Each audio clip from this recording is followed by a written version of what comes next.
Hello, everyone. My name is Joshua Gilliland, and I'm one of the founding attorneys of the Legal Geeks. With me is Gabby Martin in our new reoccurring segment that we are doing on Loki. I didn't think I would love this show, and I do. Gabby, how do you feel 3 episodes in? I'm loving it. I'm a huge Tom Hiddleston fan anyway.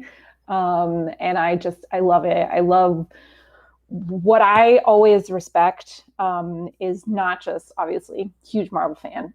The story could suck and I would still love it. But when they really play around with filmmaking and like get into the details of filmmaking, obviously one of the big things, from this last episode was kind of the uninterrupted takes. And you had that kind of long shot through the destruction of the town. And also the quote unquote bisexual lighting for Pride Month. That was awesome. So I really appreciate when filmmakers, you saw this with like Ryan Coogler, when they really, really use film as a tool. I respect it. I really do. Like, I really appreciate that. Okay, so you recognize Pride Month. I did not. I felt it was very familiar to Guardians of the Galaxy and being on Nowhere. Mm-hmm. So that's what I went to, just with the lighting and everything. I thought this is very Guardians, or a couple of the Agent of S.H.I.E.L.D. episodes where they were on a Kree moon. So, but that is, when you factor in the month of June, that's actually really great subliminal messaging with filmmaking. Yeah, and it's actually a film tool that you see kind of, in different critical spaces. You see things obviously like the Bechdel test and stuff like that, but there is a whole kind of trope, if you will, of filmmaking known as bisexual lighting. And you see it in videos for like Janelle Monáe and different, folks that use it. So that kind of, it's using the lighting of the bisexual pride flag. So I thought that was super cool. So just a little nod, given the fact that the actors kind of called it out, I think it was purposely done. So to see that during Pride was pretty cool. I just saw the color purple and not making a direct reference to Whoopi Goldberg, but yeah. So good eye. Mm-hmm. Well, we're going to discuss 2 episodes tonight, the second and the third, the Variant, and then I believe it's pronounced Lamentis. Mm-hmm. And neither one of us are going to sing in Norwegian, so let's get out that. I was practicing. Save that for the Patreon exclusive. So yes, so all good stuff. A lot of issues here. So I'll start off with Oshkosh, 1986. I was there that summer. So that was a weird feeling. It's like, oh God, like that for the air show, because the Oshkosh Air Show historically is the largest air show in the world, or one of them. And I have fond memories of going with my dad and my grandfather to that. And like there was a Concorde flyover and all kinds of just miles and miles of airplanes. And so when I saw that, it's like, I don't know where the Ren Fair was, but I do remember. You weren't in the background, Josh. No, it's like we didn't do that. We did not do that. And I didn't know Ren Fairs could be a thing in Oshkosh at the same time as the air show. So yeah. I just couldn't help thinking like Oshkosh bagosh. Like that's what my brain got stuck on. Sorry to the wonderful town of Oshkosh. I was just stuck there. Could not get out of it. It's I do it too, so you're not alone. So it's what you get. So we have a Ren Fair, which would have permits and all kinds of good stuff. But with a Ren Fair, there's the issue of like, hey, you're in the wrong clothes. Could a private group say you have to be wearing a costume to enter our private event if tickets are sold for it? I think the answer is yes, because that's part of the admission price of if you're going to the Ren Fair, everyone has to be in costume. Like I would get that. But do you have a feeling on that? I think it's weird. I think what I would say is it has to be in a way that's non-discriminatory. And I say this because this was a point Brown Act here in Connecticut. And people from the opposition said, well, what about businesses that want to portray a certain image? Which I'll let you sit with that, of the idea of portray a certain image in regard to Brown Act, which, if you that is up, it's about natural hair discrimination. It has to be in a non-discriminatory manner. You know, for a restaurant, that's their employees all have their, you know, I would say, like, for some reason, what's coming to mind is the Cheesecake Factory. They all kind of have to wear like suits and ties, or, you know, the white shirts, ties. But it has to be in a manner that's non-discriminatory. And I, with a public event, yes, they're paying, you know, you have to pay to get in. But I'm just speaking, are they really going to enforce that? How are they going to police that? Again, are they policing it in a discriminatory manner? And also, having gone to run fairs, I've shown up to run fairs in like a tank top and shorts, and I was totally okay. So I don't know how much they're policing it, but maybe in 1985 they were policing it a little bit more. But again, as long as it's, when you get into that discriminatory territory, either in how you're applying it, or in the actual rules, and then you get into a little sticky territory. But as long as you're not doing that, I think you're pretty okay. I also question if it's a private event, and saying that this is, like, let's just say it's the Renaissance Fair Association of the Midwest, and that this is their big annual event, and everyone attends is supposed to attend in costume. And, you know, I don't think that violates anything. And I think back to the day-old Boy Scout decision, which was in the dark days before Boy Scouts were the super progressive organization. So again, how times change. But that was the premise of a private group has the right to, like, set its membership standards. Yep. And if the membership standard is if we all show up in costume for, you know, the 16th century, like, I don't think that's discriminatory on its face. On its face, exactly. If you start policing and you say, well, your costume is okay, but you who we don't like, you know, either you're showing some sort of skin or, you know, some, you know, something, you know, I can imagine somebody showing up in like traditional garb of some culture that is period. Let's say it's a, you know, whatever century the Ren Fair is. I know I'm blanking historically, but they say this is the accurate costume from wherever my culture is of that time. And they say, not great, especially if you fall into a protected class, and culture would be one of those things. You can make a claim, regardless, especially if you're meeting their criteria. People have a right to set membership and entrance requirements, but they cannot implement it in a discriminatory fashion. Completely agree that you are correct with the law on that.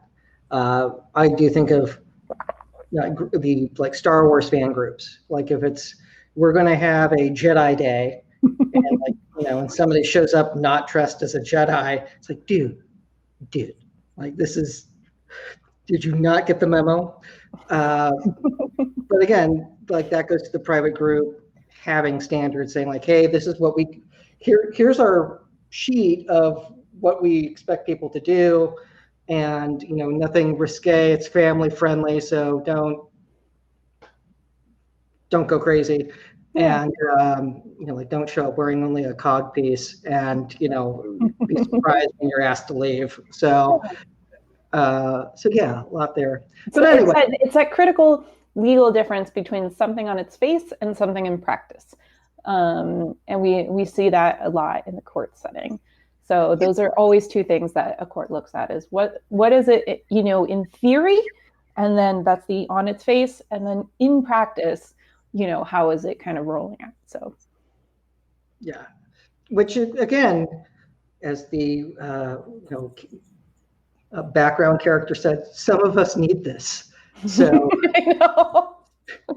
I appreciated that. I was like, well, I had friends who worked at the Ren Fair in, Miami, Fort Lauderdale when I was going to school. So I totally appreciate that college student who was like, I need this job. it's like, And oh, she honey. probably got reset. So, her rights were affected. Maybe, unless it was just to the tent, but let's more about that. So the way we divided outlining, not by plan, but just what we did, you had a very detailed outline for the variant. And I got home after working on a motion and initial disclosures late and did one for episode 3. But we get the enchantment of the Minutemen, and that they usually survive after the enchantment. Oh, that was terrible. I was like, so we have dead bodies laying around that just, I guess, I kind of saw it as the way Sylvie explains it in episode 3, that, it's the quality of the mind. I thought that was pretty cool. I thought almost that was a nod to Star Wars. With the Jedi mind trick only works on certain minds, and it doesn't, the weaker the mind, the easier it is to bend the mind, and, coerce somebody or enchant somebody into doing what you want them to do. So I would imagine somebody who's very weak minded. I don't know how we never get a definition of that either in Star Wars or in Loki, but I guess those are the people who kind of crap out after they're being enchanted. Did you watch Stargirl on HBO Max? I did not know. That comes up there as well with one of the big conspiracies that the bad guys have, and highly recommend that show. I was surprised with how fun it was, but that's another discussion for another time. But let's just say I easily identified with the middle-aged stepdad. Like, I got you, because that's the other Wilson brother. So that's the connection. All right, so we have just defining what an enchantment is. There are so many issues with that because there's a physical contact, so that is battery. Unwanted touching of the person of another. Definitely battery. That's literally, hopefully somebody uses this in first year torts, because that is definitely classic definition battery. So you got that. You get the green energy, and she's in your mind when you do things. So a lot to unpack there with coercion, threatening someone, making them a puppet to beat up their colleagues. There's all kinds of criminality with that. Now, for those who are enchanted, there's a good insanity defense because they didn't understand the wrongfulness of their actions because they're not in control. So we get that. And they could use so coercion is interesting. And I want to start by saying this is not entrapment. So entrapment is something completely different that involves authorities and kind of tricking individuals into committing a crime that they would not have otherwise committed. Coercion is, the kind of gun to your head, I'm going to kill your family if you don't go rob the bank, or, that kind of stuff. So we usually see threats of physical violence. Psychological, yes. Human trafficking, for example. Traffickers will usually coerce their victims into committing these crimes for them. So that usually the trafficking victim is usually the one to go take the fall for the crime, petty, robbery, minor crimes. So coercion can both be its own crime, criminal coercion, in which the person is guilty of compelling or inducing a person to engage in conduct which the latter has a legal right to abstain from or from engaging in. So that's its own, that would be for the coercer. For the enchanter, and then there's obviously the defense for the person who has been coerced. They can, when they are being charged with a crime, they can say, I did not commit this crime. I was coerced. My free will was kind of taken away.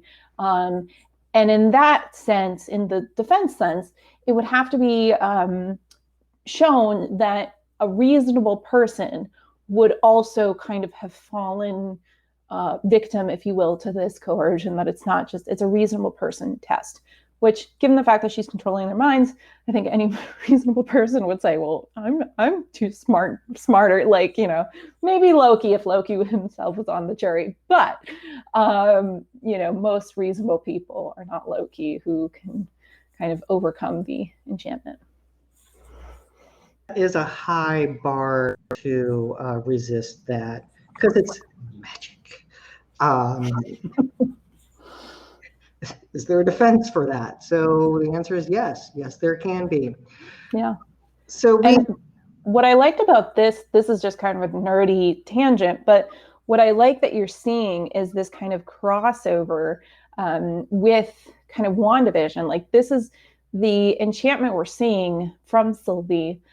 It's nearly on par with what we've seen Wanda do. And to see that kind of magic work the same way, obviously setting up Doctor Strange Multiverse of Madness, I think is really cool to see this kind of, this is how magic operates. And the fact that they're calling it magic, like, you know, Loki even says in episode 2, oh, well, when I go back in the real world, I have my magic back.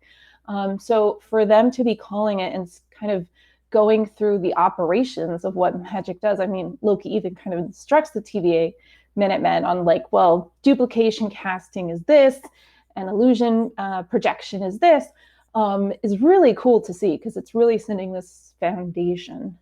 So that was cool to see. It's like, that's what Wanda does. She goes into people's heads. There's a lot to unpack with that. So on the first issue of the way they just lean into magic, I do like seeing the parallels, and I do enjoy the different color magic. And it also highlights that on what a different scale Wanda was operating on and controlling an entire town versus Sylvie, one person at a time.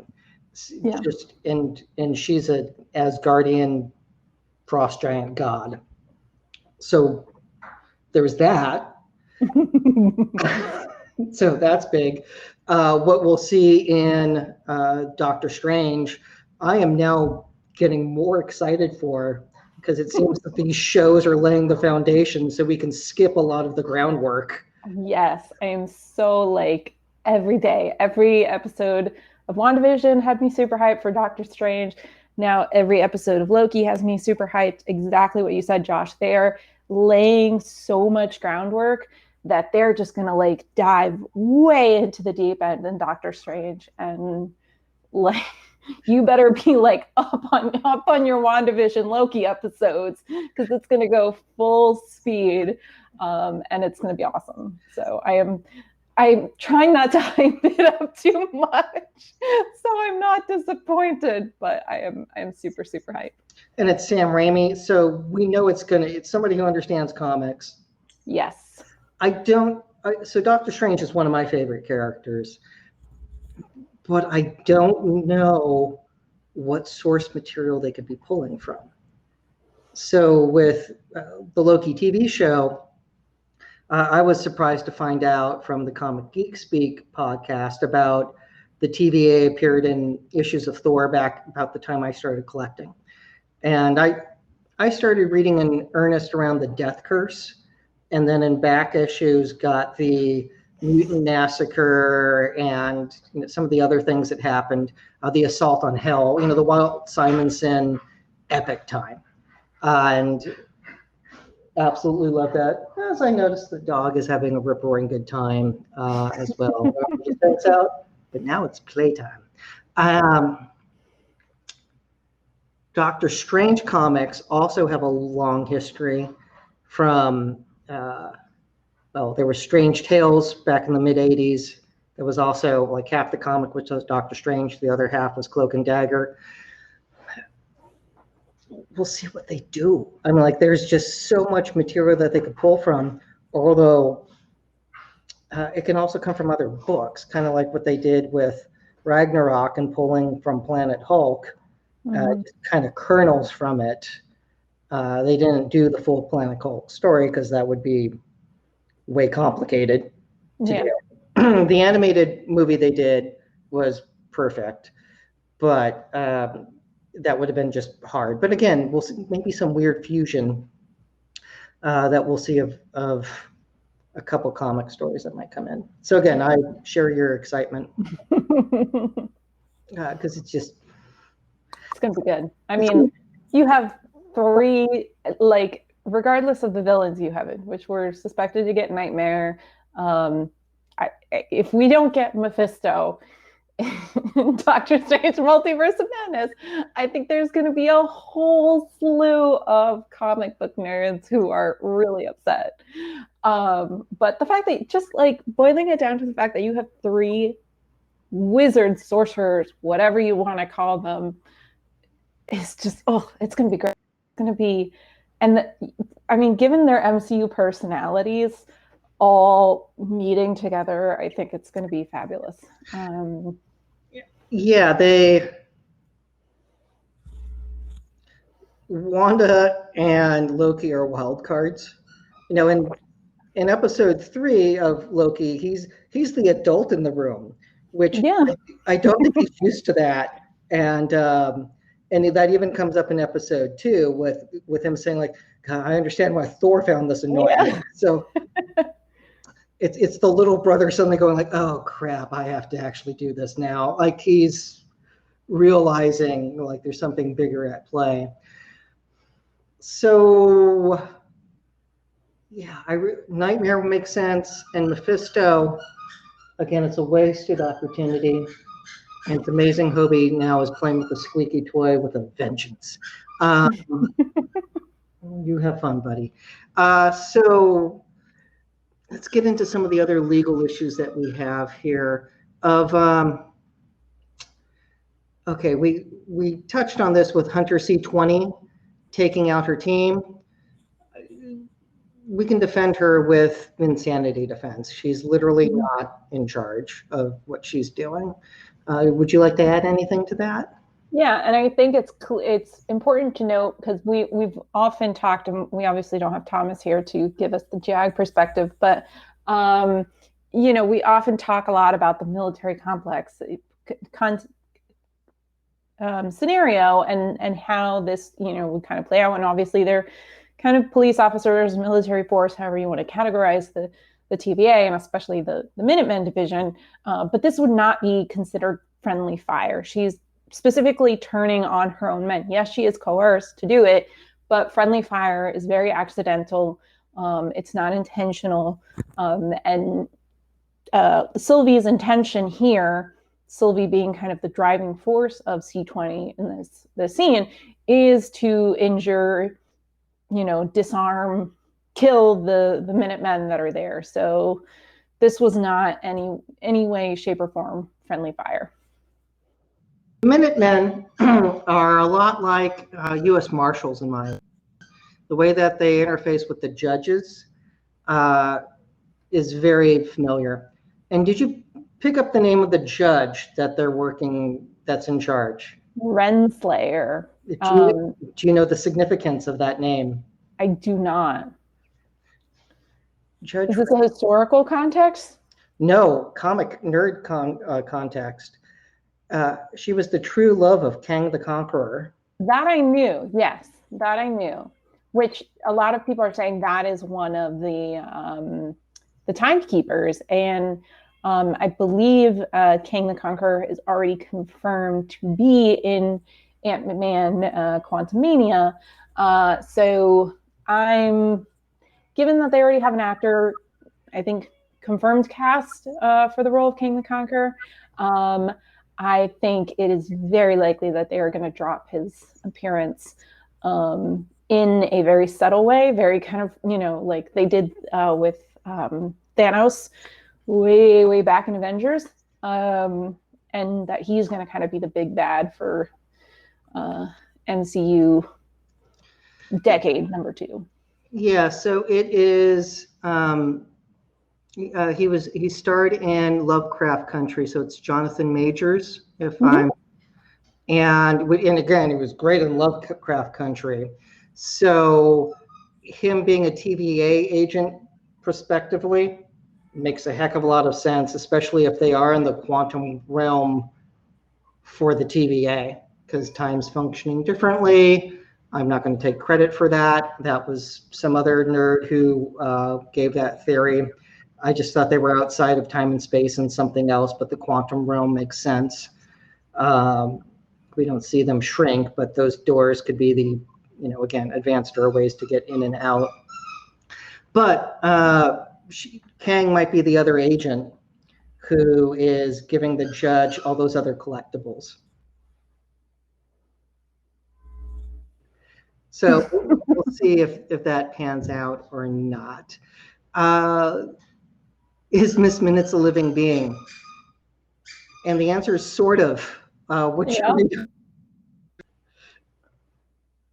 Yeah, she, it's very weird because then, she even says that she is kind of sort of a living being because Loki obviously asks her that because she's very much answering his questions, as I kind of see maybe she's not necessarily like a droid. I know we've kind of articulated on and pondered whether droids can be considered human or human, kind of persons, if you will.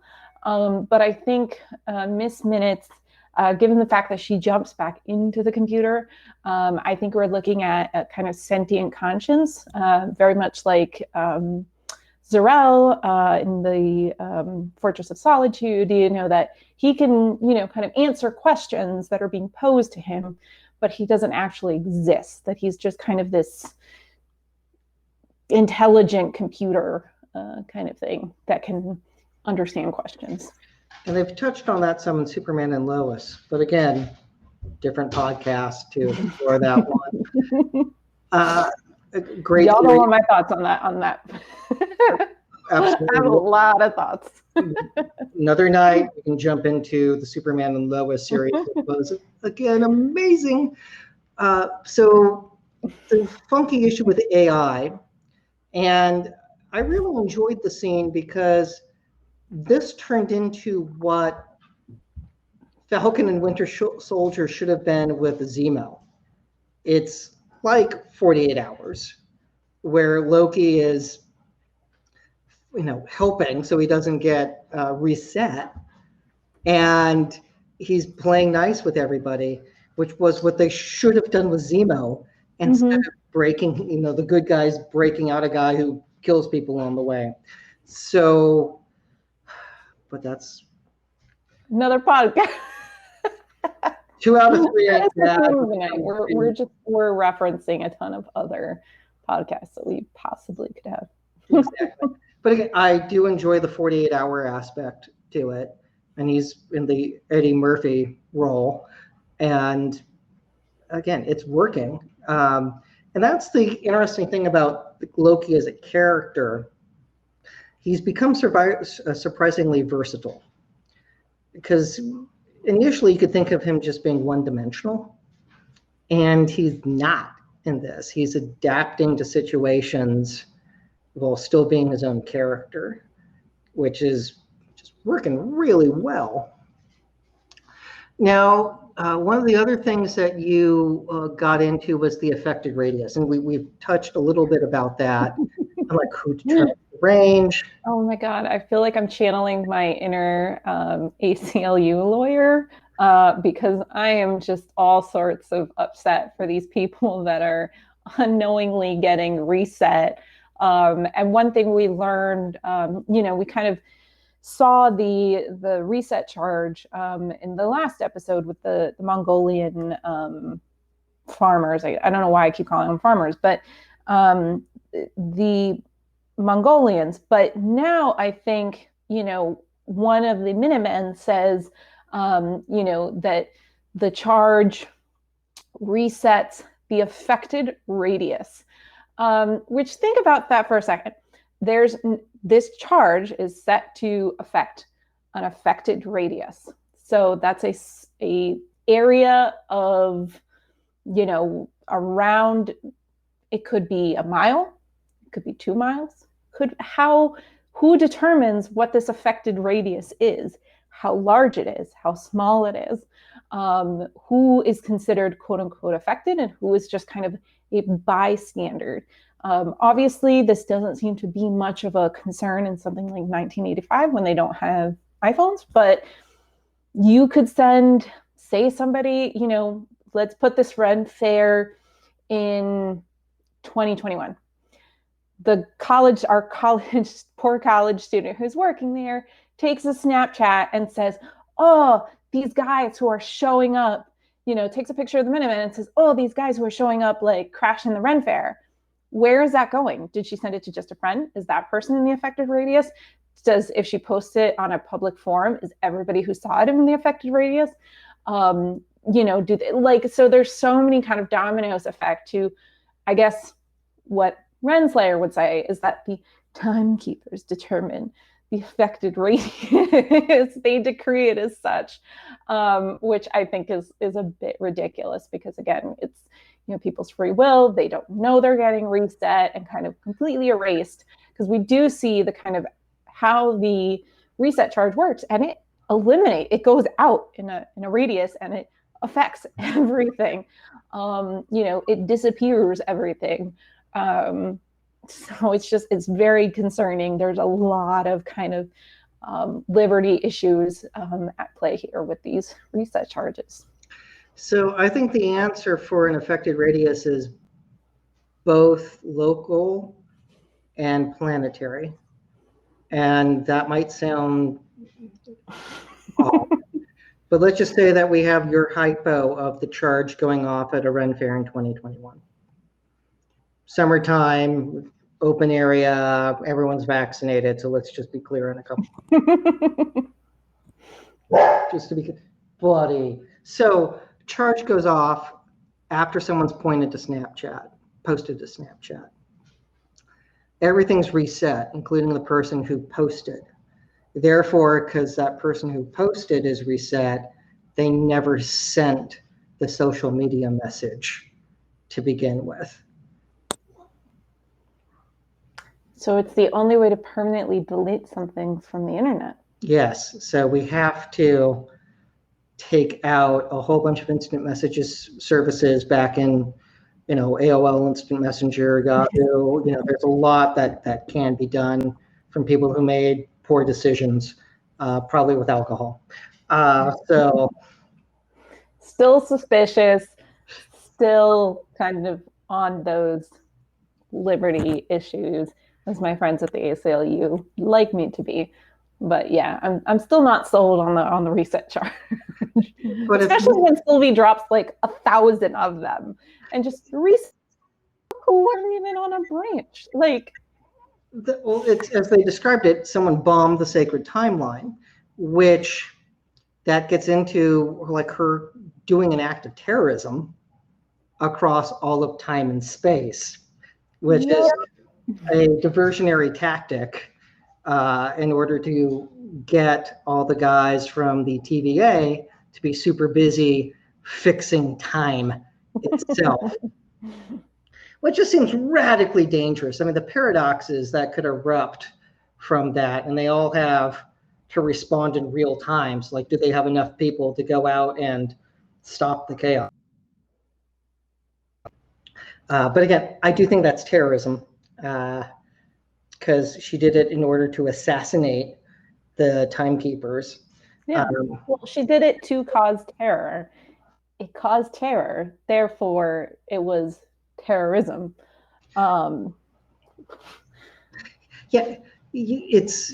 We have to be mindful of, just because she's cute and endearing doesn't mean that she's not a whole lot of evil. Yeah. Yeah, it's like, that's still wrong, kids. Like, yeah. I mean, our what I would deem our Loki is the same way. You know, I mean, he's killed a ton of people. Still love him though. At least 50, including ripping out a dude's eye. 50. Yeah, at least 50. So, yeah, it's definitely terrorism.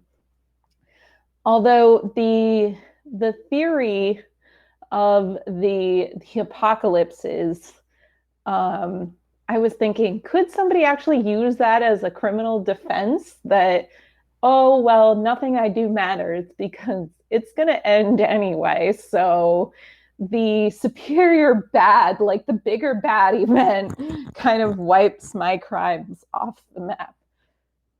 Nietzsche view of existence, I don't agree with the nihilism on so many levels. I mean, granted, I did enjoy seeing Pompeii. Like, that was, and I enjoyed the Latin. I was translating that in my head. I don't think the translation captions were completely spot on, but I was definitely enjoyed the Latin there. You took Latin? Oh yeah. I'm a little rusty, but I can read and write Latin. So I can't speak it because nobody really speaks it anymore, unless you're watching an episode of Loki, I guess, or going to mass. Well, you're my time travel partner then, because that would come in handy. I don't know if we'd still get, executed for witchcraft or something, but still, as long as we're not having to deal with Aramaic, I think we'll be okay. But yeah. So, let's see. Did we? One of my favorite parts towards the end of the episode, and this was probably funnier for me because we've dealt with in my current job, with the pandemic, dealing with emergency powers legislation and what emergency power declarations look like and all that kind of stuff, and also being a native Floridian, we know all about kind of mandatory evacuations and hurricanes and all that kind of wonderful stuff. So when this guy rolls up, and this is all saying that this is probably a very bogus excuse by Sylvie because she's clearly already enchanting this guy. But the fact that he says he's buying azaleas for a hurricane sale is hilarious. And also, if this were true, this individual and Roxcart could be considered in violation with a category. I mean, there are mandatory evacuations for the Category 5 hurricane. This was a Category 8 hurricane, which is terrifying. That we've now gone 3 tiers up the hurricane scale. But there's obviously most likely a mandatory evacuation, although that may be questionable considering there's individuals in the shelter, but maybe they were evacuated from their homes and told to go to the Roxcart because he says, are you looking for the shelter? But they could be, considering they have a hurricane sale, that could be putting people's lives at risk. And if there's a mandatory evacuation in place, you are supposed to follow it. It is an order from the governor to evacuate the state, or by powers that are given to, emergency department branch. But it's not really enforced. People, because you see all the time people who stay in their homes and like, I'm not leaving. I've survived, all these hurricanes. But you could, and especially, I can see somebody going after a corporate entity for kind of taking advantage. We see that with hurricanes of attorney generals going after businesses who are taking advantage with price gouging, with all sorts of stuff. When you take advantage of people in a kind of emergency situation, it usually doesn't end well for you. There's a lot there. So first off, Roxxon makes another appearance, and so which they've been making appearances since the first Iron Man movie, and they've been a villain corporation in Thor comics recently. So we get that. How far inland by today's standards was that store in Alabama? dealing with the issue of global warming, changing environment. Is that like northern Alabama where that's happening, meaning that the southern part is awash? Be like Nevada having beach property, like that's, like the coastline it has is around Tahoe and, Yeah, I think at that point, Josh, Haven Hills is probably the southernmost East Coast. So my home state of Florida is toast. You guys are probably toast on the on the West Coast at that point too. So it does not bode well for us. No, but again, it's what, 2050, 2051, somewhere in that time frame. And was when it was set to retire, guys. you actually think you can retire? Ha, ha, ha, ha, ha. Yeah.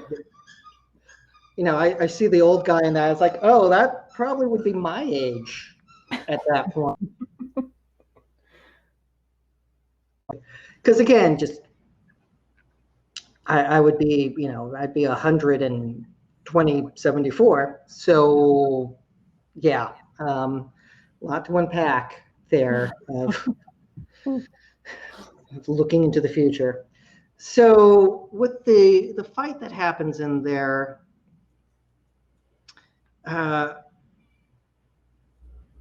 Loki does make the break for it, as you identified, and he could argue I was going after her because I needed to stop her from carrying out her plan. He's making a break for it. I think he's making a break for it. I think he's, we kind of discussed this with the first episode. He's kind of lack of a better word, on a probation, confidential informant. This is kind of a portion of his sentence. So he is sentenced in some capacity. He is in, whether that's a probation, ankle monitor, he's being monitored and he's kind of still in custody. And so by kind of looking back at Mobius and then being like, nope, and skipping out through the gateway, he is definitely skipping out on probation. So given, Renslayer's reaction to when he botched the first mission, I don't think she's going to be too happy with him, and there will be consequences for skipping that probation. Yeah, when we get into the third episode, I think there's, from what the judge saw, I do think there's extenuating circumstances that she might want to consider. She's also a very active judge. There was judges don't normally go in the field. And there was one case that I remember in law school dealing with, it was in common law and talking about, standards for pornography, in which, a judge was going to adult bookstores with like U.S. Marshals and making rulings on the spot on what was, if it was obscene or not. And even Chief Justice Rehnquist said, like, yeah, that's too cowboy. Like, you can't. We don't want our judges doing that. Especially when we have the perfect definition in the legal cases already, which for those, I can't recall the case off the top of my head, but it is a Supreme Court case which says, the phrase of, oh, if it walks like a duck, it quacks like a duck, it is a duck. In legal terms, it's like pornography. You know it when you see it. Once you have that, like, you really don't need to do anything. You don't need to go into the field. Well, that judge did, and our judge in this does as well. So their jurisprudence is different from what we would expect, because we don't expect a judge to arm themselves and grab the baton and go to work. Which also, for all their tech, having a kinetic weapon, I don't think is smart, because there's no projectile weapon. It's like you're not going to have a laser gun or something where you don't have to make physical contact, because that could have ended this real quick with taking out Sylvie. But as we get into the third episode, we find out there was kidnapping, and C20 looked like anywhere from the 90s to present day of going to tiki bars in some tropical island, which again, good taste, not knocking. I would say that it's fairly recently, and again, this is pulling from kind of film knowledge, because the song that plays is a very recent song by I'm butchering the name, Haley Kiyoko. I feel bad. I know I totally butchered that, but it is a fairly recent song. I think it came out maybe a couple of years ago. And normally the music would be what's called non-diegetic music. So it's playing kind of over, but it's not like the characters themselves aren't actually hearing it, but the music does become diegetic. You hear it in the bar or restaurant or wherever they are. So it's clearly playing where they are. It's part of her memory to hear that song. So that indicates that it's in the time period when the song came out, because I don't think a bar is going to be playing, an outdated song. Good catch, because I did not recognize it because I'm 46. So if it was from the 80s or 90s, I probably would have had that down. That said, it was the memory was hundreds of years old. Which goes to the issue of time passes differently in the quantum realm or wherever they are, and what's at play there. So God knows how many memories have built up over that time as well, which is probably why Sylvie doesn't remember her mother. Only fragments of her mother. So it does get into that. With her, there's definitely kidnapping, moving her from Wisconsin to Alabama over 70 years, time and space. Exactly. That's definitely kidnapping. Now you're moving somebody across time lines in addition to state lines. Oh, you go, girl. Now the impersonation's weird because it's not identity theft per se, because we don't know if C20 actually had a friend. Yeah. And Sylvie does say that she has to manipulate her memory. So there is again, the idea of torturing, manipulation, emotional, psychological manipulation, that kind of go into that torture, kidnapping, false imprisonment charges. I don't believe, that would be its own thing, but she does manipulate the memory. She says that she has to manipulate. So that could have been another person, that she's kind of integrating herself. And maybe in the memory to C20, she doesn't look like Sylvie. We're only seeing her as Sylvie, so we catch on to what's happening. So yeah, I think there's some, I don't know if she's impersonating somebody so much as kind of manipulating herself into the scene to get the information she wants. She almost violates the Mann Act, which is you cannot take a woman across state lines for debauchery or an immoral purpose. And it was meant to fight sexual slavery. But the immoral purpose, it'd be interesting to see if that's broad enough under case law to include, terrorism. Yeah. Which is, I think, a fun, well, not fun, but a fascinating issue that we could do for a blog post. Want to highlight this is not fun. That would be very, very bad. This is all super illegal. So all super bad, super illegal. As Loki says, to paraphrase, this is all super bad things. Yeah, we have Sylvie commit a lot of murder and attempted murder. So let's just not leave that out. She's bad. She's real bad. Yeah, she's with her broken horn helmet of or tiara of one horn's broken. We see on the moon lethal defensive property. Mm-hmm. You're not supposed to do that. Someone knocking on your front door should not be greeted with gunfire because that's not how it works. But if I was representing this woman, you could make a case that there were extenuating circumstances. She's living in this kind of hovel. Things are, people seem to be kind of nuts trying to find different things. There's obviously, a moon crashing into the planet. People are running to shelter. So she could have a defense that she doesn't know who's opening her door. This is not kind of normal times where somebody just, and to be fair, Sylvie busts in the door. She doesn't knock.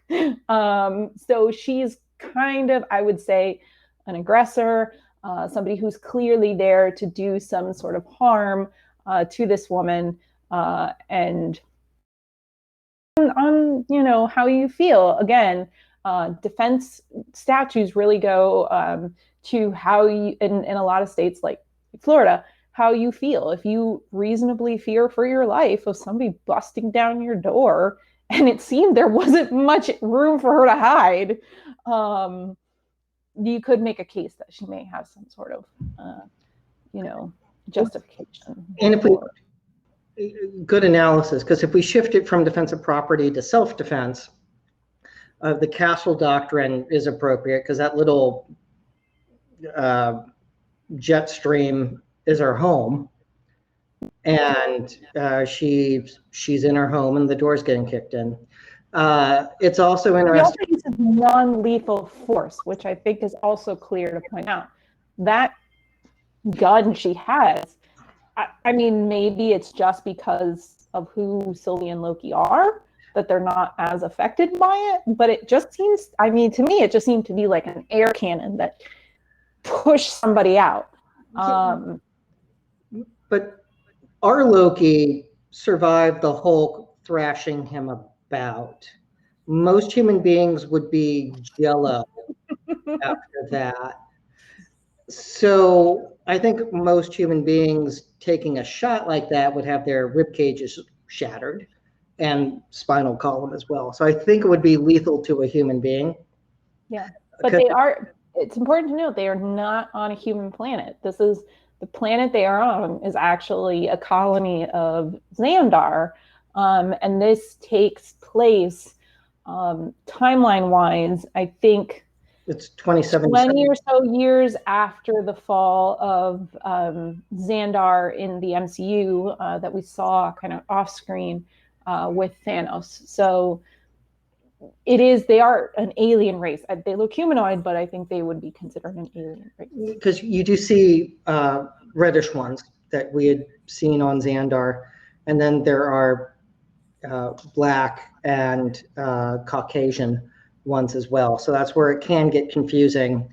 Because I started thinking about, okay, is this, are they from Xandar, or has humanity post-Endgame, with the tech that they have, with Wakanda going public, with humanity knowing that we're not alone in the universe and interactions with alien species, would there be a massive leap in technology that you would see humanity out mining moons and planets and other solar systems?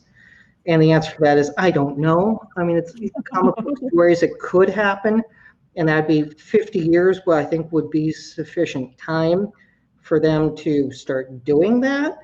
Yeah. I mean, when you look at first flight in 1903 to landing on the moon, 66 years later, like, that's a hell of a leap. Yeah. Something like that could happen if they had the tech. And I think visually, what's interesting about this scene is it calls a lot to, Midwest frontier territory, the small kind of shacks working people. And even the picture that she has that Loki looks at and recreates what is not a loving husband, it very much looks like American Gothic, the painting. So there all are these kind of calls to an American kind of frontier landscape, but it remains to be seen. She could definitely employ the castle doctrine because she does not. I mean, castle doctrine says that you really do not have to retreat into your home if you are in your home. But given the fact that there's also doesn't seem to be a lot of places for her to hide in this little airstream of hers, we kind of give even more deference to the fact that she may not be mobile. She may be stuck in that chair, and that's all she can do. So she definitely has a lot of, I think, justification for kicking people who break down this poor woman's door in the middle of an apocalypse. And she's stuck. It's like she's just waiting to die at this point. So that's bleak into itself. It's that's holding out hope. I mean, and with the frontier experience, we also have trains, and our frontier experience when trains and U.S. territories actually gave us laws with train robbing, and that's a fascinating. That's a fascinating area of law. I mean, because there were death sentences for train robbing. It's like that's how serious people took it. It's we don't necessarily execute people for hijacking, like that's but they did for train robbing. So again, wow. But that was an issue that our heroes, protagonists, anti-heroes. Yeah, I mean they do finagle their way onto the train, but it is a form of fraud in order to get there, and they aren't trying. They're supposed to lay low, so they're not. I do not understand the purpose of laying low. I do not think it is in their vocabulary. It kind of reminds me of when you're talking to somebody who talks very loud anyway, and you tell them to whisper, and they lower their voice a degree. And you're like, that's not whispering. They don't know how to lay low exactly because they do not do it very successfully at all. Well, and they both admit to being hedonistic, and it's just like, oh, lovely. Like that's so many problems there with let's take shots and see what happens, and not good things. So there's back in law school, Thursday nights we had something called bar review where we would go to different bars, and I didn't go to all of them. Dive bars around Sacramento. I was normally the designated driver because I'm the adult supervision in most settings. And there were people I never saw sober outside of class. If they were in class, they were nose to the grindstone. As soon as they were out of the class, they were getting drunk. And that's not a healthy way to deal with stress. And the fact that Loki decides this is the right time to do Viking drinking songs. Don't get me wrong, I would buy the album with Tom Hiddleston singing all that stuff because that's fun. But time and place. Yeah. And, the fact that he kind of loses his inhibitions, although it's important to note that there is speculation that this may, because given the start of the episode, where we start in an enchantment, we may be going back and forth in an enchantment. And I think, the fact that they show Sylvie waking up and she's now the camera is from a different angle than it was before. Is she, are we now in a kind of an enchantment? Who knows? But yeah, he loses complete inhibition. Definitely reminiscent of law school. I don't think I think if you went to law school, you were either the super intoxicated person and don't remember intoxicated people, or you were usually the somewhat sober, completely sober person who remembers all the intoxicated antics of your fellow law school students.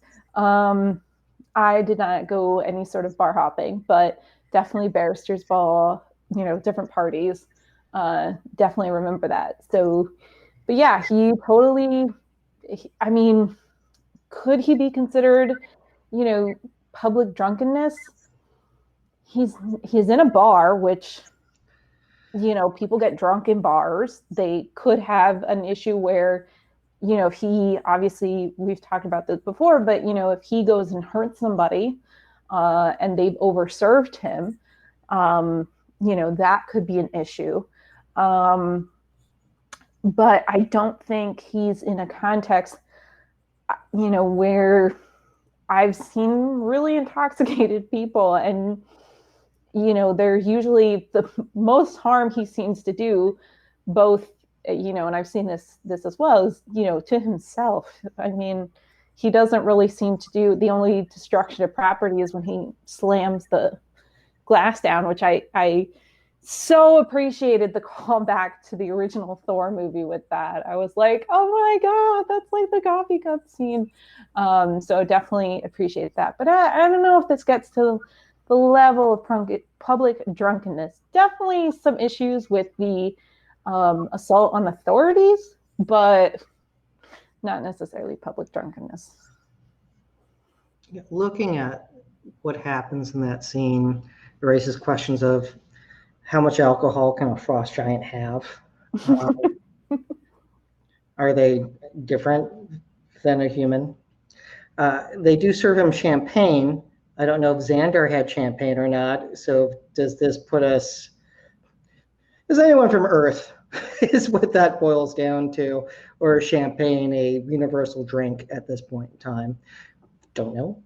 I don't know if it's champagne. It's a bubbly drink, which I think we see that a lot in, or does he actually pour a champagne glass? It's in a champagne glass, and the waitress offers him champagne. Okay. So, but again, it could be a universal. I agree. I think probably definitely a universal thing at this point. So could be that. We don't know. But again, just evidence starting to mount up. Loki's gone through a lot of stress. I mean, when you think of the fact that he just participated in trying to invade Earth, got his head handed to him, watched himself die on 16 millimeter film, and found out that Asgard's destroyed, and how his mother died and how his father died. There's gonna be a lot of stress with that. So him needing to have a few drinks, I kind of can appreciate. Not the most responsible thing to do when you're trying to escape a planet that's about to be destroyed, but I could see why he would need therapy and would be seeking alcohol. I just hope that please go get actual help. Do not resort to alcohol for therapy. Just wanted to put that disclaimer out there. And I really don't want to see Loki and Sylvie hook up, just because that's wrong on so many levels. It's like, are they flirting? Are they going like, oh wow, we have a lot in common? Well, yeah. You're the same person. Like there's there's a Red Dwarf episode where that happens, where they meet female versions of themselves, and naturally the two drunken characters end up sleeping with each other. So I really don't want that to happen here. Yeah. With that, so we get the train robbing. They want to go hijack a spaceship. They fight a lot of people, and they watch the spaceship get destroyed, so they're stuck. So we'll see where it happens next. We know that they're going to get out of this because there's still 3 more episodes. But getting into the larger issue here, did you read the comics at the time the Lady Loki was introduced? I did not. No. I know a lot about it because I do, like I said, I like to consider myself a comic book historian. I do a lot of the background research on stuff. But no, I didn't actually read it. Why don't so as the Thor run that where Thor was resurrected and then started resurrecting Asgardians, when he resurrected a woman that turned out to be the female Loki, Loki was hiding in Sif's body, was what the shorthand version of that. Mm-hmm. And there was a lot in between because that's where you get Dark Reign, and there's a lot that happens. What sticks in your mind from your research, and how does Sylvie compare to what you expected? I mean, I think I was going into it expecting them to go with one or the other.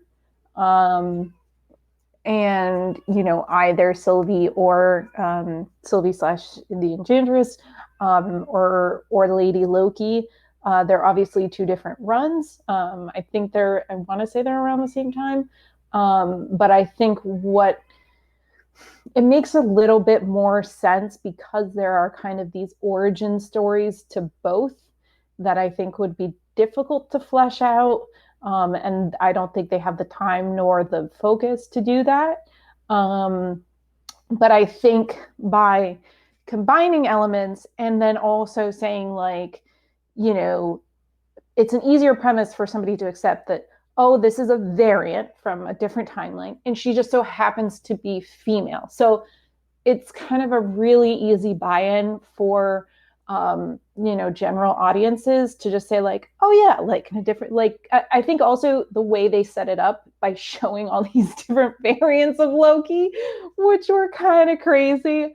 Obviously you have the kind of frost giant Loki, but then you have, Loki with like full on horns, and you have kind of, a hippie looking Loki, you have cyclist Loki, and that's obviously just a few. I think that was a quicker buy-in to say, like, Loki looks different every variant he possibly is. So it's not crazy to assume that he would be female in a timeline, instead of going into like, oh, he put the consciousness in, this person, or he's the reawakened version of Loki. Like that, I think is just too complicated. And I think what's also interesting is they, in one of some, I do not take credit for this, but somebody kind of zoomed into one of the files that I think from the first episode where we see Loki's information. And under gender, it says gender fluid. So Loki himself, our MCU canonical Loki, is obviously also gender fluid. So I think that's an interesting kind of tie-in.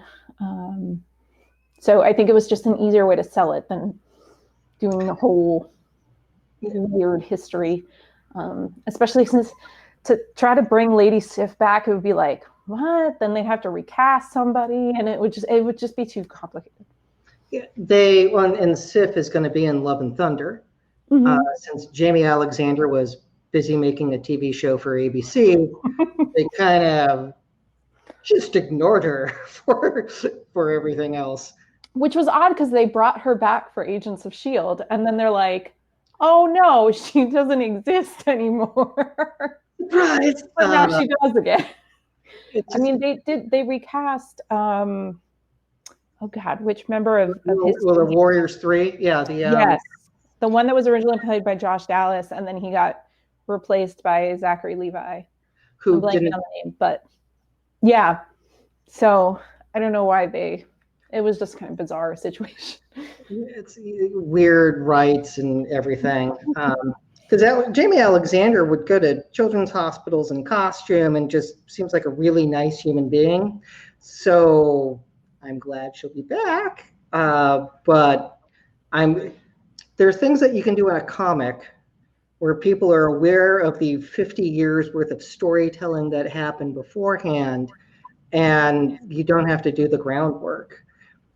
Trying to just like jump into something that a regular audience who doesn't read the comics or didn't read the Walt Simonson run in the 1980s is going to know off the top of their head. So you have to pick the things that people will like get and get fast. And like they did not pull in the TVA to the same way that the TVA was in the comics, because that would not work. So,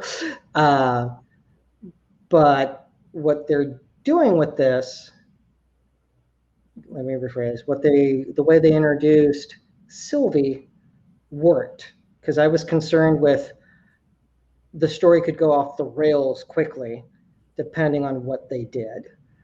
And I mean, she uses different forms of magic. Even though in Ragnarok we saw Loki do mind reading on Valkyrie, so he did learn a few more tricks in between that the earlier version did not know, or at least never did. So, but I think the fact that they're using magic that is not unfamiliar to us, like I said, this is something near identical to what Scarlet Witch does. And again, the whole idea of the time travel, the Time Variance Authority, the idea of variance, I think they've been incredibly smart. And you've seen this with other, story decisions that Marvel has made, is it builds a lot on people's general acceptance and knowledge of time travel and, science fiction. Like, the average person going to sit down and watch this has some, sort of general understanding of, how time travel works. Yes, there's usually some sort of policing force, and, yes, there's kind of these, weird things that can happen if somebody messes with like time. So I think, unless you go into like a full like Douglas Adams, Hitchhiker's Guide to the Galaxy, tangent, I think people kind of generally understand science fiction and kind of the rules of science fiction. And, it just builds on people's consciousness. What I'm interested to see is we've gotten several things about this lady Loki, Sylvie, the variant, whatever you want to call her. She doesn't like to be called Loki, although she does acknowledge that she was called that at one point, which kind of puts her in the category of Lady Loki. She chooses this name Sylvie as an alias. Why did she choose an alias? Why did she not like being called Loki anymore? Obviously could be as simple as something of, they wanted to give her a different name and they gave her Sylvie as a nod to the fans. Like, sure, that's what it could be. But the fact that there's a lot of these things that she's kind of, what I would say, weird about, there's the opportunity to build them, but build them in a way that kind of makes sense to both a diehard Marvel fan who knows all the comics, but also to somebody who's just tuning into Loki who does not know anything. That, and there's a large number of female cosplayers who like cosplaying as Loki. They now have a completely new costume set to do, and I'm curious to see how quickly people will deploy that, because it's different, and so it's not Loki in female attire. It's like she has clothes that were meant for a woman. And I think what's interesting too is, even though she's calling herself, or, as I said, she was clearly acknowledged as Loki at one point, changes her name to this alias of Sylvie. Lady Loki in the comics has black hair, as Loki does. She has blonde hair, as Sylvie does in the comics. So it's this weird, both storyline blending of the two characters, but also visually blending the two characters. So I'm interested to see how it plays out. Somebody said, I kind of love this theory, that Hela was never, or not Hela, Frigga was never her mother figure. That her mother figure, that before Hela was imprisoned, she was the one who went with Odin to defeat, Jotunheim, and she was the one who oversaw Loki's care, and then that was before she was in prison. That's why she didn't have her mother. So I think, I don't know if they'd go that route, but it's just an interesting theory. That, and we also don't know how gender bent that other universe was. Yeah. Was it like across the board, or was she the one-off? So was Odin her father or mother? So is it all mother over there, or is it something completely different? And because she knew she was adopted, which meant, they had to make that decision. So, yeah, we'll find out. I hate speculating because, they're the podcast where people speculate and they're just wrong. It's like, you don't know that. You literally don't know that. And then it's like, are you surprised you're wrong? So I always anticipate that I'm wrong. Like 100% always anticipate that I'm wrong. Although I really hope that, I know that has happened before with different tropes and stuff where, a timeline can be completely gender bent. I hope that doesn't happen for the sake of that. To me, it would be very sloppy and lazy writing to say, oh, there's this gender bent timeline where Lady Loki came from. Oh, and then we also happen to get Jane Foster as the Mighty Thor. And like that, I think would just be totally, totally lazy. I have way more faith in Taika Waititi than that. So I don't think that's going to happen. But, I just... I can imagine that was proposed in some meeting and like, oh, it'll make it easier. No. Yeah, I saw somebody was just pontificating, saying that, the Loki that lived way before the TV series ever came out will get Mjolnir and give that to Jane Foster in the prime timeline. It's like, no. Mjolnir had been destroyed multiple times and reforged. Now, granted, the fact that Thor didn't do that over the 5 years between Infinity War to Endgame is a little sloppy. Let alone, it's like, did anyone fix Dimitri's hands? Anyone? Did anyone go back and help him out? Because that would have sucked and not been just leave him with molten hands. That said, they can reforge Mjolnir. It's like, we know where all the pieces landed. New Asgard is nearby. Go pick up the wreckage. Although from set photos, this is where I'm going to be an uber nerd of scouring this kind of stuff. But from set photos, apparently there's this whole theme park now on New Asgard, which I think is hilarious. And knowing the way Taika Waititi works, it's going to be ultra hilarious, of different rides and all this kind of stuff. And one of them is kind of this whatever statue recognition, whatever, where people can look down and see the remains of Mjolnir. And Natalie Portman was seen filming shots around this area, or what people speculate that's what that is, because then she's obviously, other set photos show her kind of being yanked backwards, and then obviously we've all seen the set photos of Natalie Portman super jacked, which the fact that she can do that is amazing.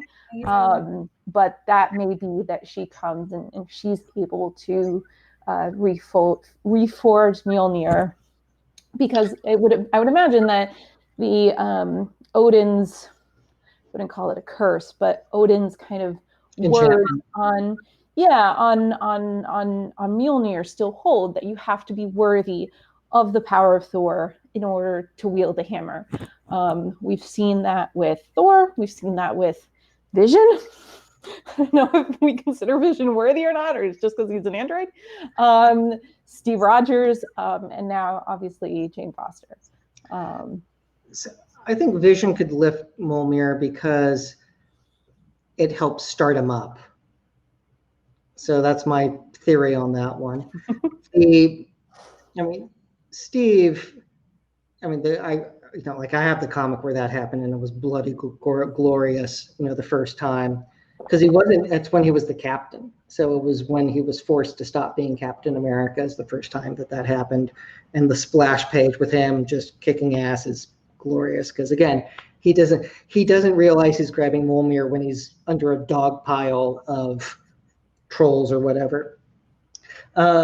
That's still one of my favorite moments in cinema, is being in the theater, and he, not only when he picks it up for the first time, and Thor's like, I knew it, and everybody else is like, in the audience is like, I knew it.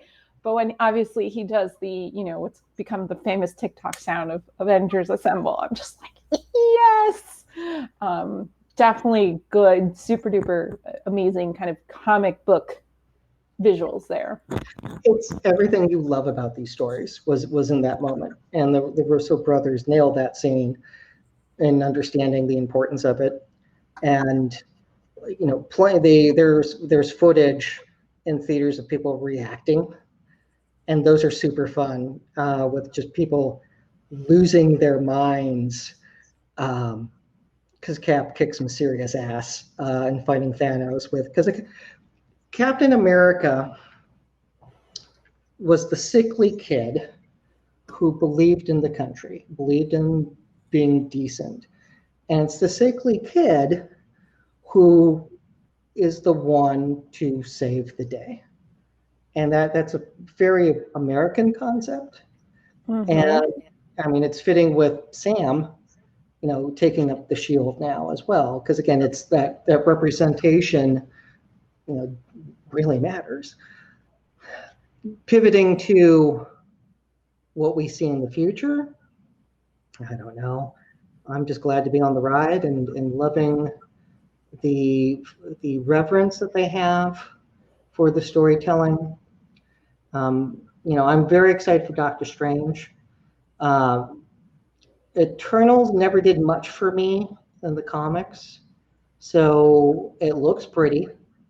I'm excited to see Chloe Zhang's Zhao's way of filmmaking, because it looks pretty awesome. And I think going with directors like Ryan Coogler, like Taika Waititi, who are these very, like Chloe Zhao, these very unique storytellers, I think just gives it a different feel. Like it's, obviously, yes, a Russo brothers Avengers movie, like that's great. Like that's a traditional, film. But this is just, it's weird, it's different.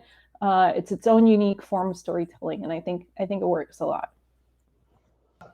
Yeah, I'll be opening night for all of them. Don't get me wrong. I am not, just because it looks weird or it wasn't my favorite title, doesn't mean I won't be there. With the again, like the how's it, Shang-Chi trailer, that looks cool, but it's a character I've never read. I think it's amazing that, and this kind of goes to what we were talking about earlier of how do you sell kind of character with this, weird backstory that does a lot of building. I think it shows the power of storytelling and the crafting ability of Marvel Studios. I mean, from the time they rolled out Guardians of the Galaxy and people were totally on board with that, this obscure kind Very of obscure characters that nobody had really, like, unless you were like a super duper comic book fan, that you were on board with. I mean, if you can sell a talking raccoon, like, you could do anything. Like, You know, heck, I mean, in the new Suicide Squad, they're doing Polka Dot Man. Come on, like, did you ever think we'd be in, you know, a movie universe with talking raccoons and polka dot men and taking it like 100% seriously? Yes, because I did as a kid. And the fact when Guardians is Exhibit A, that you can take obscure characters and have people leave the theater in tears, like it worked. I mean, when I read the first handful of Guardians comics I read was the series set 1,000 years in the future, and it was just different. The fact and what they did, James Gunn did with it is like, this is bloody amazing. Okay, people crying over a CGI tree and a raccoon, and that's amazing. If you don't stop and recognize like the power of storytelling that is, I mean, I know we kind of went into it with, you know, Mandalorian with, you know, a puppet and a dude in a helmet. Like, you know, you really have to kind of like talk the concept out in very simple terms and then be like, oh my God, this movie made like $1 billion, you know, more that people left the theater crying. They were on board. They were buying merch. They were, you know, all this kind of stuff. And it was good. Like, it wasn't just like some, you know, capitalist scheme. Like, you know, they're turning out, what is it, The Secret Life of Pet movies. Like, that's a little, but this was people actually, you know, bought into it and keep buying into it because the storytelling was good. well, that and you know the director and writer, you know, had reverence for the source material and wrote something beautiful. You know, granted, Guardians 2, someone needed to talk James Gunn down on a few things, so there was that problem of somebody still needs to give feedback. We learned that with George Lucas, and no one told James Gunn, no, this scene is horrible. After you just did a great one, pump the brakes, because all the father-son stuff is going to be ignored because of the crap you just did. That said, another podcast. Yeah, there are people who love this, and they're the ones making the movies, and that includes, you know, the creative team to the actors. I mean, you know, you have people on social media who are cast, and you know they'll post pictures of themselves reading a trade paperback of, you know, a collection of comics. It's like, rock on, like it's you know they're. Yeah. And I mean, just the fact that they buy into their characters, like 100%. Like, yes, they know when to like kind of step back but they are like about these characters 100%. I mean, and you see that with Tom Hiddleston. Like, Tom Hiddleston is Loki. I mean, it boggles my mind to think of the headlines when Thor was coming out, and the headline was 2 unknowns cast in Branagh's upcoming Thor movie.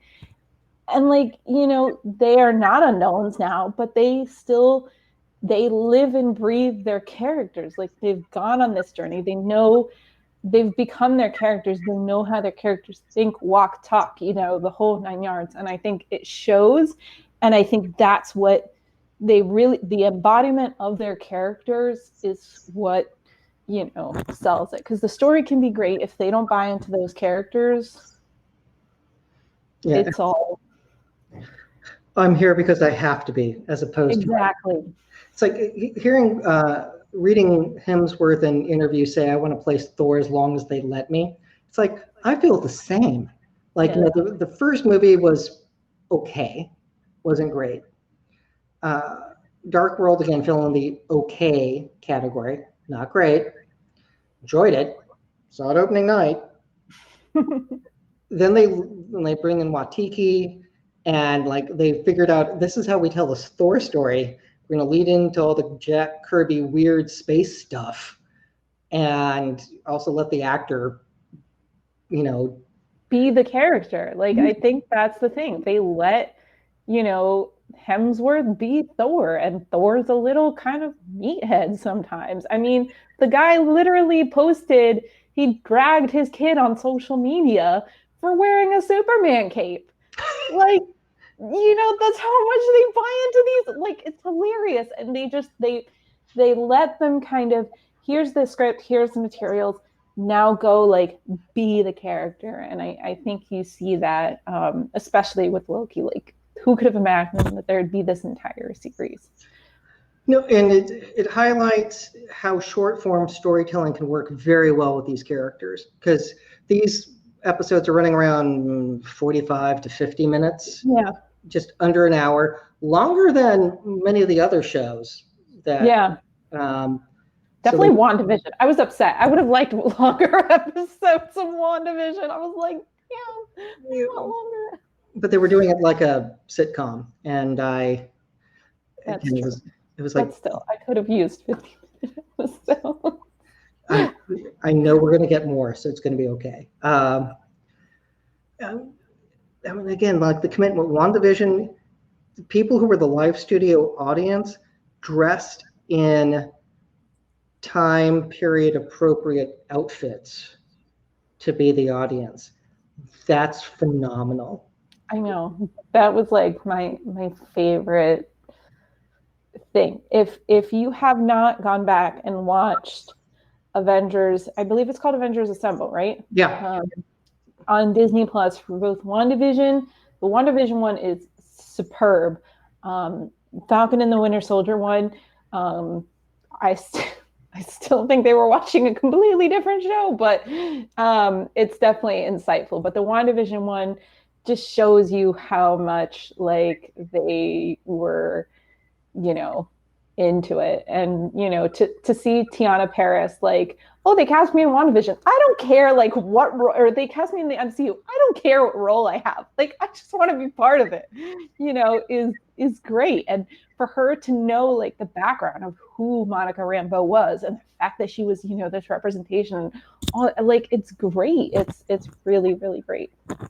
Yeah, so. And they'll just keep building upon what they have. So they learn what works, and then they'll, you know, it's like there'll always be missteps, but, you know. Oh, yeah. I mean, the fact that they cast a non-person of color for the role of America Chavez, that wasn't 100% right with me. I didn't catch that. Oh. Yeah, I hope that, I don't know if parts of that have already started filming, but hopefully, given the fallout from In the Heights, they maybe rethink that decision to cast a canonically Afro-Latina character as a white Latina. Granted, she is Latina, and that's something, but again, you don't cast a canonically person of color as a white person. It's just not good. Well, they admitted they made a mistake with Doctor Strange, with the Ancient One, that they, you know, they were trying to avoid the stereotypical Fu Manchu character. It's like, well, then they're like, hire Donnie Yang or anyone else. It's not like there's a shortage of Asian male actors that you can look towards for casting. They're like, no, Tilda Swinton in a bald cap. That's what we're going with. Oh, Jesus. Like, which, yeah, that was... Speaking of, you know, this kind of goes to our crazy thing, and I know we're getting way off tangent here, but the idea of Fu Manchu, that they are bringing a dragon into Shang-Chi, a full-on dragon, like, that is just, that's where we are in the MCU, and I love it. Like, I am here for it. Again, I'm trying to avoid spoilers, but one of the headlines I saw was it named one of the dragons it could be, but it also named Fin Fan Foom. Yes. Who, I believe, a Kirby character initially back to the 50s, and also was in Thor, and a lot there. With, again, when the part of the Death Curse storyline, you have Fin Fan Foom. Turns out it's hiding within that dragon is Seth, the serpent that swallowed the world. And the battle that happens, it's all splash pages. It's a giant anniversary issue, and it is brilliant and beautiful. So seeing that dragon potentially come to life on the big screen, and it also looked like a cage match with the Abomination, like stuff like that. Okay, cool. Can't eat popcorn anymore, but I will definitely be there opening night. And, just can't wait. Absolutely can't wait for this stuff. Because again, we all work hard. You help shape laws. I write motions and deal with discovery.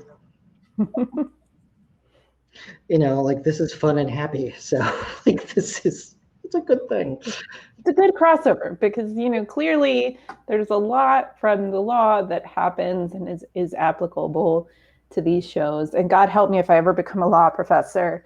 Hopefully people will flock to my class because this is all I'm going to be. It's like first year torts, just like Sylvie doing enchantments and putting her hands on people. Yeah, that would be my class, 100%. And that's how people remember. I guarantee you, I have A's across the board because people would just remember stuff because nobody cares. Cases. I tell you, the scene with Loki in the library was very stereotypical of being in a law library and oh my God, the Variant, got the jump on the Minutemen, and oh my God, he stole a, reset charge, very similar to reading 800 cases, and you start to know how they're going to end. So I appreciated that. Yes, because again, it's good storytelling. So we'll see what happens next Wednesday, and I need to look up when other movies are actually coming out, and the idea of going to a theater again is kind of surreal. I think the next one is Eternals in August. I thought Widow at the end of July. Yes, Black Widow in July. That movie's been rescheduled so many times. I never remember. And that one's going to be on in theaters and Disney Plus. Then the Eternals in August. Shang-Chi is September. And then Spider-Man No Way Home is in December, Christmas. So tons of Marvel stuff. And of course, the next few episodes of Loki. We're on the golden age. So everybody, thank you for tuning in. You can follow our adventures online. We're both on Twitter, and don't be shy in asking us questions about what do you think of X, because that's why we're here. We live for that stuff. And everyone, wherever you are, stay safe, stay healthy, and stay geeky. Take care. Good night.